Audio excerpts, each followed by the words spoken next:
Episode 106. I've got Kevin Stone, the world's greatest hypnotist, on the show. I've been looking for a hypnotist. I finally found one. Not only just found one, I found the best one. Kevin Stone is one sharp dude. We had a great conversation. When anybody thinks about being hypnotized or a hypnotist, you think you're kind of just a mummy. You got your arms up in the air and you're walking around and you don't know what you're doing. There's a serious stigma about hypnotism. But from what I've experienced, from those who have tried it, and my research, it's a fantastic tool. We all have a little bit of issues in our life, and I would give a hypnotist a try and give him a chance. His contact information is in the show notes, so you can go there. His website is hypnotist.com. Not sure if you can remember that one. Let's get to it. Kevin Stone, episode 106. Here we go. Thanks for doing this, man. Of course. These things can always be fun, but we're going to see where you're going to go with it. What's the furthest anybody has gone with it? Some people get really in depth about the medical side of it and about what the applications are and why and how it can improve your lifestyle. It's a natural organic tool that enough people don't know about it. And if you get educated about it, you start applying it to your life and you'll see the changes immediately. So it's a natural organic state. What's the stigma behind it? Because there's got to be a stigma. You got to, I'm sure a lot of people are, yeah, right? Really? Coming out and saying, hypnotized. What do you think? You know, what am I, a hippie? I ain't going through something like that. Yeah. Well, listen, I'm gonna put the question back to you, Mike. What do you think the stigmas are? I think it's just that. For yourself, I think just it's, for you. Yeah, I think it's like you got to be this like crazy Hollywood person who's. Boy, I am the Hollywood hypnotist, though. This all fits. So you call me crazy already? I believe in being hypnotized because it's worked on people that I know. So I'm a fan. I'm a fan. And I just want others to get educated and know about it. And I think this subject is awesome because I'm not a pill popper. I'm not a Western doctor guy. I'd rather do something like this that's out of the realm. And you can go totally a lot of different ways. But I think people hear about that and they're like, no way this is going to help me. This guy's a kook, right? I'm sure you hear that all the time, right? Listen, man, I've been doing this for over 30 years. I'm known as the number one guy in the entire world. Just Google it for yourself. Don't even take my word for it. I don't know how you found me, but probably through that Google search, people are looking for the best hypnotist in the world. That's me. So the stigmas that come along with this, and it's never going to change. I've been dealing with it for 30 years. It doesn't bother me. It did bother me when I was a young hypnotist. It's something that TV, movies, books sensationalize hypnotism to be what it isn't. And generally what they do is that the hypnotist has this power over anyone who doesn't even want to go into hypnosis, but they do go into hypnosis. And then they have them, doing all kinds of crazy things under hypnosis, like what you would see in a stage hypnosis show. But all of those things just don't happen. It's just not a reality. So the stigma, again, just kind of like what you were saying, that's why I asked the question back to you, because I'm always interested to see, you seem like a younger guy. So what is the new generation thinking about?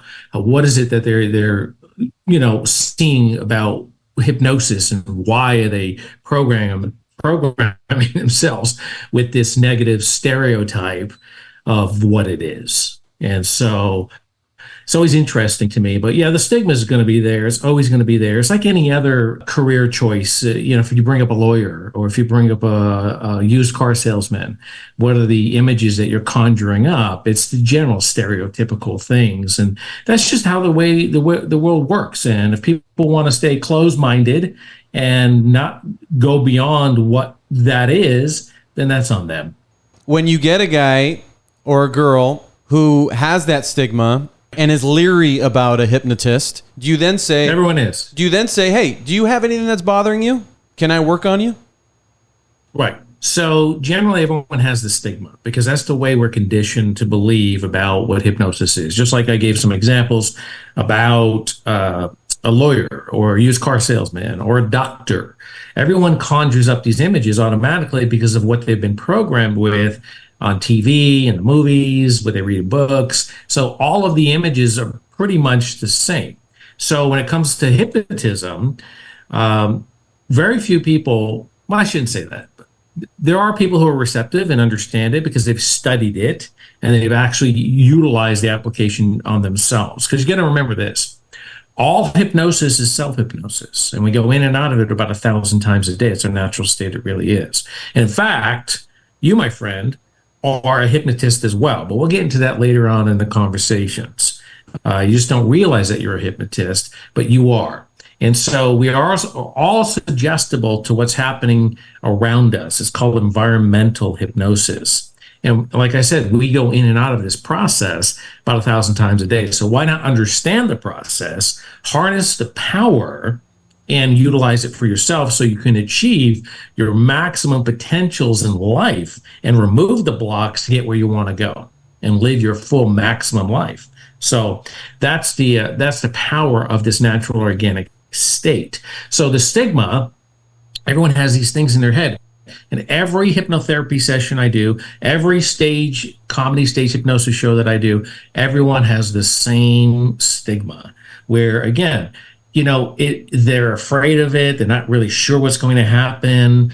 All of these things that they create in their mind that just once they experience it and they understand, whoa, that's all it is. And it's that relaxing and I feel empowered after I'm done. I want more of this. And so, again, I'm that guy too. I was there. I come from the East Coast where I come from a conservative background in New England, and I was brought up a certain way.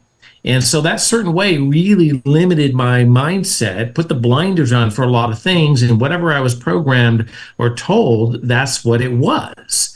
And when I decided to come west and start exploring life and understanding what life offers and started making choices for myself, even when I went to college for this to learn it, I didn't go in with good intention. I just wanted to get the college credit. I didn't realize 30 years later, here I am, board certified, that guy of the entire world that people seek out to get help from and to understand hypnosis. Didn't have any of those visions back then. I just wanted to get the college credit to, help with the degrees I was working on because they offered college credit. Lo and behold, learning it, applying it to myself, I really became passionate about it to really understand because I'm walking, living proof of what this is. And I also come from that cynical, skeptical background automatically because of where I came from. So, but that's a conditioning reflex that we all have anyway. But where I came from, it's much more deeper. Yeah, because that's just how it works. You said you studied in college. What is it? What are you studying? Yeah, it's medical hypnosis, where it's hypnotherapy. Yeah, there's a college over in Tarzana, California, the only accredited college in the entire world. Wow. And it was taught by Dr. John Kappas. And it was a very, very interesting, powerful college curriculum that really changed my life. Wow. Yeah. When you say that everybody does it or everybody has it in them, is it more of a meditation state? Are there any similars to that? So natural common forms of hypnosis when you're driving up on the freeway or highway, driving along, minding your own business, listening to the radio, listen to this podcast, right? And then your hair's blowing out the window, your arm's out the window, you're feeling good, big smile on your face, you're really in tune with what's going on, listening to whatever it is you're listening to on that radio. And then you realize you missed your exit somewhere, it's 3 exits back, right? That's a common form. A lot of people nodding their head now listening to this, just like you're doing. Other common forms, childbirth, yoga, karate, watching a good movie, reading a good book. Remember back in the day, and this is the example I use only because, again, people remember this. If I talk about some other movies, some people really haven't seen it, but they were very, very popular. But do you remember the movie Titanic? Sure. Yeah, and you went to see it? I did. Yes. And you came out of that movie feeling very, very different and maybe emotional, more than likely emotional, because that's the way the director, James Cameron, who I had a conversation with many years later about hypnosis, and I was telling him about how he is a true hypnotist by the way he directed that movie. Now, listen, it's a movie, and people forgot it was a movie and really bought into the sensationalism of what Cameron was doing with the movie and the ending of the movie, right? Now, it's based on facts, truth, and all of that, but there's a lot of sensationalism of movie directing that made that movie what it is. So people walked out of that movie very, very moved, emotional, crying. It touched everyone. It became the sensationalized movie of the world, and it still is today. That's why when I bring it up, people go, "Oh yeah, Titanic. What was that movie? 25 years ago? Somewhere along. It's a long time ago, but it still resonates in their mind because it touched them emotionally, and they won't forget that. So that's what hypnosis does as well, where the programming happens in the subconscious mind. Now, the subconscious mind is 88% of your brain's capacity. That's where all information is stored. And that is your massive filing cabinet. And they've even traced the behavior, learned behavior, because all behavior is learned behavior. You have to remember that. All behavior, good or bad, is learned behavior. The mind doesn't recognize rationally, like your conscious mind, that, oh, this is a negative behavior, it's blocking me, it's not allowing me to achieve my maximum potential. The mind just does what it does once it's programmed, just like a computer system. Once you tell the computer to do what it's supposed to do, it's going to do that. It doesn't think about it. So it doesn't matter if it's positive or negative, it's still going to do that. So you have all this information sitting in your subconscious mind, 88% of your brain's capacity. The conscious mind is 12%. You may have heard of numbers of 90-10. Again, that's the common number that they throw out, but the true numbers are 88-12. So if you got all this information sitting in your subconscious mind from the time you were even in birth, they've traced it all the way back to your mother's womb, where you're already starting to get learned behavior. So this information sitting in there. So the information is positive or negative. The natural organic state of hypnosis is the application that reprograms, rewires, programmed naturally with the positive and the negative behavior. Once you establish anything 21 times in a row, it is now an automatic. Your brain functions to do that behavior. Doesn't matter what the behavior is. So that's basically how the brain works. And the applications of why hypnosis is that tool. Meditation, yoga, all these other principles, they're good, but the differences are with hypnosis, and this is where they sensationalize that word control, because when people think about hypnosis, it's about control. The only thing that the hypnotist is controlling is the environment, and he's keeping that environment positive, so you're not taking in any negative influences, negative energy. So again, when you go into a yoga or meditative state, you're still open to the environment and the energy of what that environment is giving you, and it could be negative. So as much as you're trying to stay in that positive realm, you're still taking it in, not knowing on a subconscious level. So let's say somebody comes in with a phobia, or you can't stop eating, or you probably get a lot of anxiety clients. Are you trying to get everything from their past and trying to find the root cause as to why they're going through something like this, and then try to turn that into positive? Right. Yeah, I'm not looking for everything. It's the root. We'll be getting to the root of where it started and why. And from that information, now I know how the mind is programmed to do that particular negative behavior or positive behavior.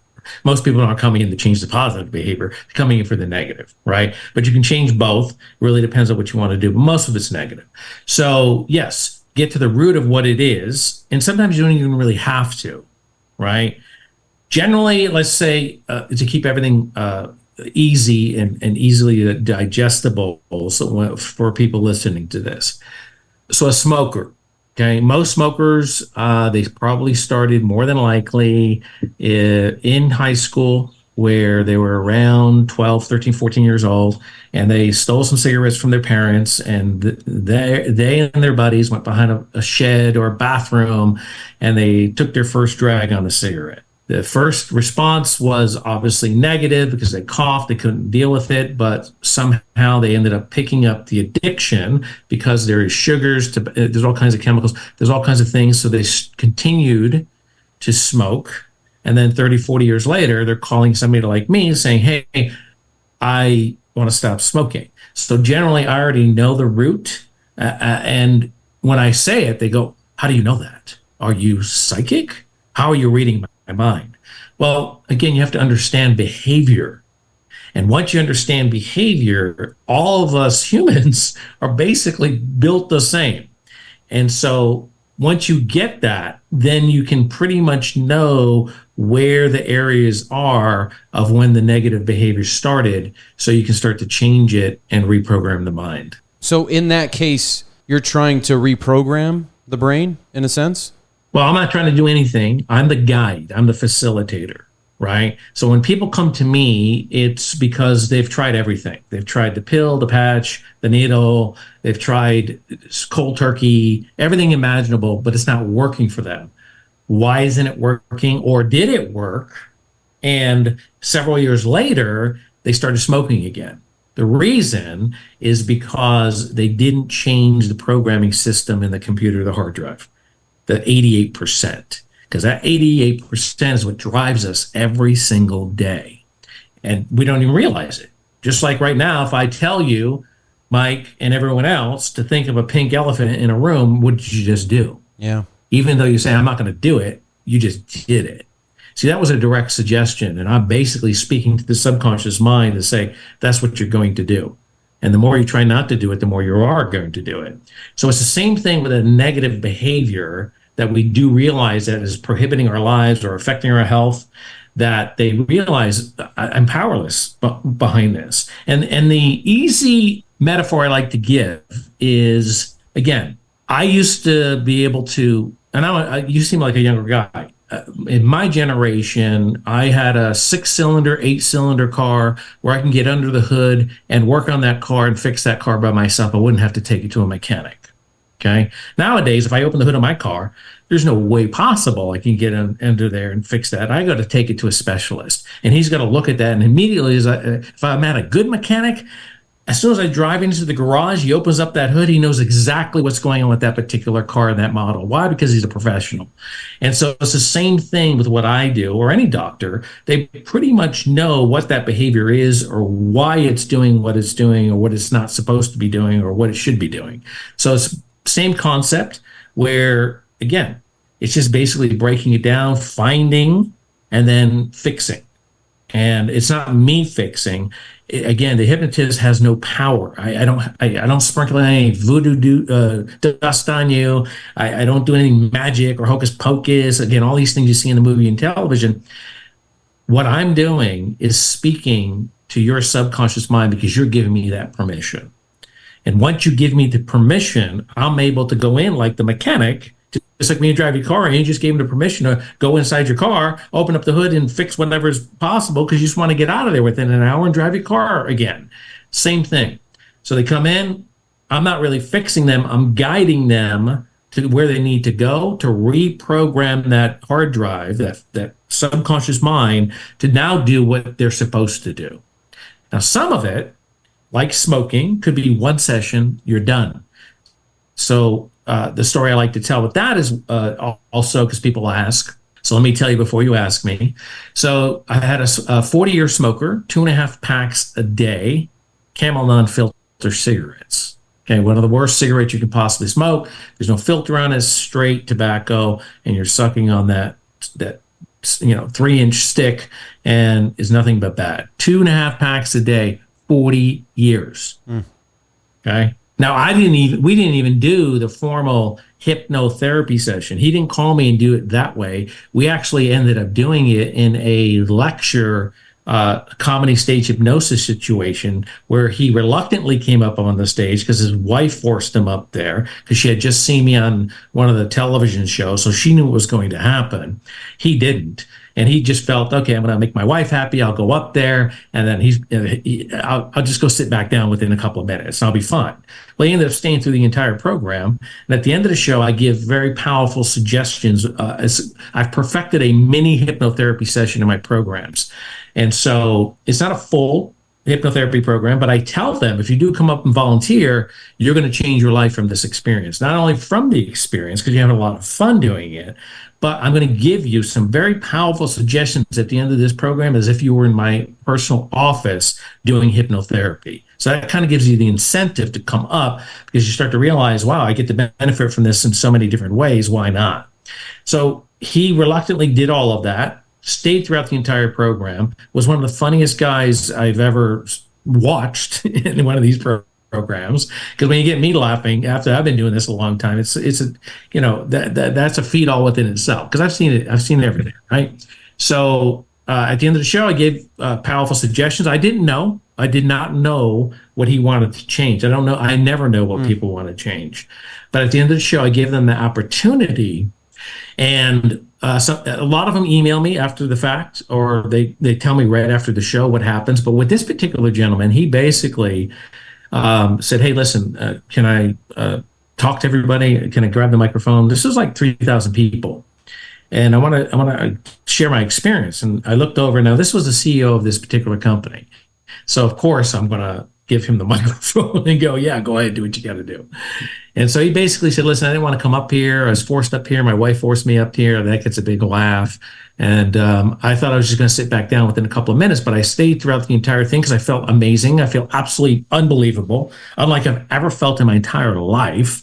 And as all of you know, I'm a smoker, 2.5 packs a day, 40 years. And he reaches into his pocket, takes out the cigarettes, throws them to the stage floor, stomps on them with his feet, and declares to everyone, I'm now a non-smoker because of this experience. Pretty powerful. 6 weeks later, I contacted him back and I said, hey, everything good? You need a follow-up session? No, I'm good. I'm done. Over. The reason I tell you the story is, again, because some people, one session, programming's done, you're on your way. Other issues, let's say like weight. Now that's not going to go away. You want to lose 100 pounds, you come to see me one time and all of a sudden you lost 100 pounds. That's not going to happen. So that's a progression. That's a series of sessions where we have to program the mind to redirect itself, because it took you all this time to put the weight on. And so it's going to take a little time to get it off. Just like most behavior, most people are coming in because it's a negative behavior. It's not something they created like 3 weeks ago or a month ago. This has been something that has been plaguing them for a very, very long time. So as in any therapy, that takes time. Time is always the battle, where if you created it for 12 years, then it's going to take X amount of sessions to get rid of it. So what would be the average? Let's say somebody has had that a bad habit for 12 years. What is an average? Yeah, my record is I'm shooting 98%. That's why I'm global and everyone seeks me out because of the work that I do. And I'm about roughly six to 12 sessions. Really depends, but 6 is really the pocket. That's pretty damn good, man. That's pretty damn good. You said that you have over 1 million clients? No, I've hypnotized over 1 million people, because I get that luxury, right? Because I do lectures, comedy stage hypnosis shows. I do stuff like this.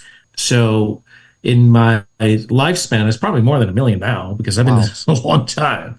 So yeah, about 1 million people. Client-wise, we've never really kept track, but it's probably up there. It's in the numbers, because I also offer programming systems where they can purchase off the website and they can get hypnotized. We sell a lot of those products as well.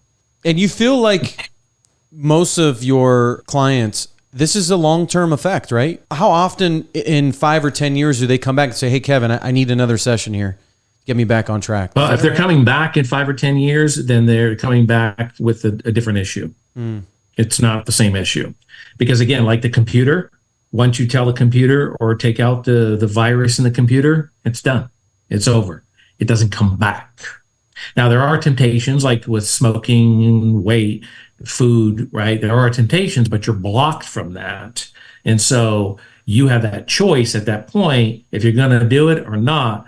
And then some people will, and that's when they get nervous or they panic or they go into anxiety. They call me up and they go, I was at a party and I didn't even realize it, but I haven't smoked in 20 years. And then somehow I just took a drag off of a cigarette. Am I a smoker now? Do I need a session? I tell them no. Yeah. You know what I mean? You're done. You're good. It's okay to do what you did, but don't beat yourself up over it. You're not going to be that smoker again. It doesn't transition because, you opened up the portal and all of a sudden now you're that smoker again. No. It's very rare. Could it happen? Sure, it could happen. But in my experience, no. What was schooling like? How long was schooling? It was a 2-year program. I also went on to become an instructor at that particular school before my career started taking off and everything started happening for me. And so I was pretty involved for a very long time. I was involved with that program for 6 years, I believe, after graduation. Yeah, I became very instrumental in the entire process and the programming and the teaching because I felt that passionate about it. And because, again, I was coming from the whole different, total other side of what a lot of people are, again, skeptical, cynical, don't understand it, not educated about it, and could care less about it because all they see is what they see is in the movies or TV or in the books or in a comedy stage hypnosis show. Because again, I'm the guy who's out there doing the same things, but the way I do them gives you an educational platform because I open it up telling them, look, we're gonna have a good time today, but if you really pay attention to what's happening here, and if you do participate, you're gonna benefit tremendously because there's a lot to learn about what that process is going to be and how you can apply that to yourself. So that's how I set the parameters. What were you initially going to school for? I wanted to be a news anchor. I wanted to be a sports guy. And that's what I came out here with. I followed a career from the East Coast. I always wanted to live in California. So, but I ended up getting a job at like the #2 radio station. Back in the day, it was very, very different. Now you guys, you got these podcasts and all, it's just out of control. But it wasn't like that back in the day for guys like me. We had to pay our dues and pay them hard. And there was what is called a revolving door radio. But the stepping stone to get into television at that time was you had to go through radio. Then you move through the channels and get to where you final are going to go. So I ended up getting a job in radio here in California. So I immediately moved out here. And then the ratings were down. And when the ratings books came out, you either kept your job for another 6 months or you were on the chopping block. And so, and you never know why the management made those decisions, but they did. And I was in that group of we're cleaning out and we're bringing in a whole new staff. And so that every time I'm in between anything in life, especially jobs, I always go back to school because I have that creative learning mind where I just want to feed it and I just want to understand and learn things. And so that's how this happened for me. What radio station? Yeah. It was a station in the Valley called, I don't think it exists anymore. It's called KGIL. And it was sports or just sports? No, this was a news station. News station. Yeah, news this talk. So it had sports, it has weather. It was mainly catered towards news. Okay. Yeah, totally different format than things are today. So what was the most odd thing you ever hypnotized somebody for? I get that question periodically, and I always get like deer in headlights because I never see anything when people contact me as difficult. I don't judge it. I'm not here to judge. I'm here to understand what it is you're saying to me and why you need to change that. And that's what my role is. That's what my job is. So I'm not really here to analyze that. And so I don't have an answer because to me, when I first started doing this and I did it to myself, well, I didn't do it to I did do it to myself, but it was during classes. For me, I was a nail biter and I thought that was bizarre, right? And so when I stopped the applications of hypnosis, I thought, okay, that's really strange stuff. People don't bite their nails. And so now, of course, I've seen a lot of different things, a lot of different changes in life with people. So I don't really have a clear answer for that because, again, I don't see things that way. That's not how I perceive the issues that come to me. I see it as, okay, here's the issue. This is what we're gonna do to get that to be 100% in your favor, instead of counteracting your behavior where you don't get to achieve your maximum potential.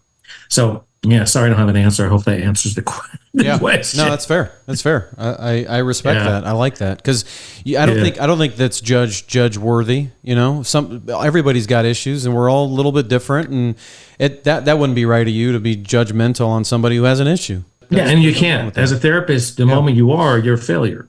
Because you're seeing things in a certain way, and then you're trying to guide people. It becomes very closed-minded. And again, you're never successful in that way in any career if you're just got those blinders on and want to see the world the way the world is wanting you to see it. Mm-hmm. And so, again, there's all kinds of conditions. There's all kinds of issues that people have, just like anything else. And even if you just want to focus on medical issues that you never even heard about or think is so crazy, just Google the craziest, most bizarre medical issues and you'll be stunned. And you go, well, I didn't know that because I never see it on TV. I don't see it portrayed in the movies or TV. And so I didn't even realize that was a condition. I didn't even realize that it was issues that people have. The old joke with therapists is that don't ever open up the DSM. That's a manual that basically describes all of the psychological issues that human behavior has. If you open that up, you start to realize you have probably 90% of what's in the book. And so you don't want to know, because then you start to have anxiety over, oh my gosh, I have this, I have that, I have that. So again, it's, I really believe that on this planet, God gives us a need to know because we're doing the work for him, and I'm just an instrument through that. And so he gives me what I need and the strength to do it for what is being presented to me.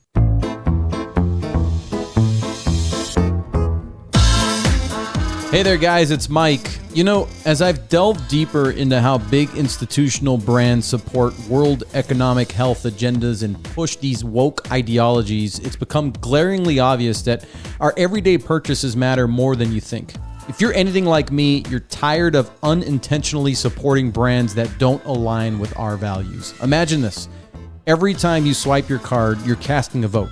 Not in a political booth, but in the marketplace. It's time we shift our support from giants like Clorox and Lysol to brands that truly resonate with us, the real people. Brands that understand our core values and beliefs. And that's where Sono comes in. Not only are they a brand you can stand behind, but they also provide quality products that every household uses and needs. We have Clorox canisters or 409 sprays around the house, right? But do we ever stop to think about where our money goes once we've made that purchase? Well, it's time to shake things up. Sono is offering every single listener of this podcast an unbeatable deal. You're getting 30% off plus free shipping if you're in California. All you have to do is use coupon code MIKE at checkout. Head over to sonowipes.com and look for the Essential Bundle. It's your golden ticket to try out all their amazing products. And trust me on this, once you experience Sono's products, you'll wonder why you ever settled for the big brands. Together, we can create a movement that's already gaining momentum out there. Let's use our dollars wisely. Let's boycott brands that don't support our values, and let's support our friends, our families, and the future of our communities. Remember, every choice matters. Choose wisely. Choose Sono.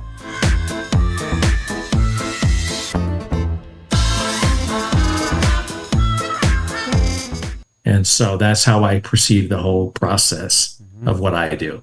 People who believe in God, do they get offended by what you just said? No, absolutely not. Now there are sectors again, because again, they're not educated enough And even me, because I came from a very strong Catholic background, which I'm now a Christian, so is my whole family. So we moved away from Catholicism and that structure. And again, there's no good or bad. There's, all religions pretty much promoting the same. It's just what you feel comfortable in whatever box of religion you want to continue to believe in God with, correct? So for me, I became a Christian, but there's so much evidence scientifically and not only biblically in the Bible that speaks upon hypnosis. And it's so interesting you ask, because I just posted up on my Facebook page, because again, I'm always in discovery and God is always showing me different things. And again, there's a whole story that goes with this too, because at the peak and the height of my career, not that it isn't now, but I think, I'm getting older, and so I probably peaked out, but I really haven't. Because again, if you Google me or just Google best hypnotist in the world, it's still me, because that's where God wants it, right? So he continues to show me different things. So I just posted up on my Facebook page, HollywoodHypnotist.com, where in I believe it was 1954, the Pope basically sanctioned hypnosis and basically had said, hey, this is not something that's evil or all these things that are conjured up, especially by Catholics, where this is something that is healthy. This is something that is natural, and we're not against it. We're for it, but with a qualified hypnotist, not just anyone doing the hypnosis. So I thought that was pretty powerful. But again, if you look throughout the Bible, there's scriptures, there's all kinds of evidence and things that talked about, again, Christ talks about trance-like states in scripture. This is exactly what all of this is. And so not to go down this rabbit hole, because again, this is a general kind of educating your audience about what hypnosis is. And this is why I do these, because I really feel a strong passion, because I know I was that guy. I came from that kind of cut of cloth. I get it. I get both sides of what is. And I'm not here to prove anything to anyone. I'm just here to show you what my own life's journey has been, the changes that I have accomplished through the applications of not only prayer, because that's the hierarchy. There's nothing else. You can't top that one, okay? Hypnosis is the second as far as I'm concerned. And yes, I am biased to that because I've studied all the principles. I've studied all meditation, yoga, everything, all religions.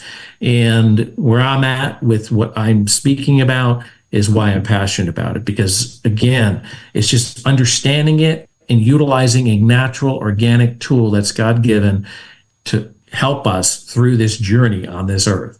So, yeah. You see a lot of people, you've treated a lot of people, you have a lot of clients. Do you ever feel like you need some sort of therapy to kind of keep you center? Oh, of course. Yeah. So absolutely. Do you